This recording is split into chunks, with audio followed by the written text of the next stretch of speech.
Labvakar! Halo, Halo! kas ir? Es skatījos jums tur ir masāžas krēsls. Ko viņš dod? Masāžas krēsls, jā. Ko viņš tādu labu dod? Mugurai, nerviem un atslābināšanai. Ja man ir kāja problēmas? Viņš kājas arī spaida. Opa, kā to dabūt gatavu? Nezinu, jā, bet tā ir. Jau tur maģisks spēks ir ielikts iekšā. Jā, abas kājas, nu kā sētā, abas kājas no abām pusēm viņš arī apņem un kājas ar mastē.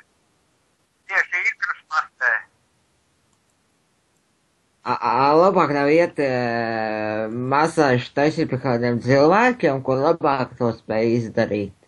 Nu, bez šaubām, ka cilvēki jau labāk, jā, bet tas ir maksā dārgi, jā.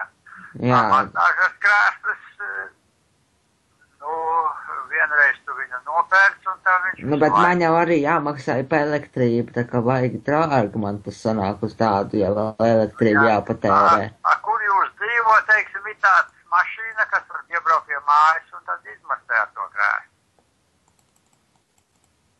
Nu es dzīvoju tuvu pie Krievijas robežas.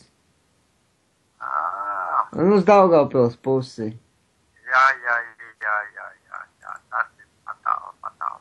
Uz redzēšanos. Mēs te par Rīgu ņemam. Jā. Un paldies par to pašu.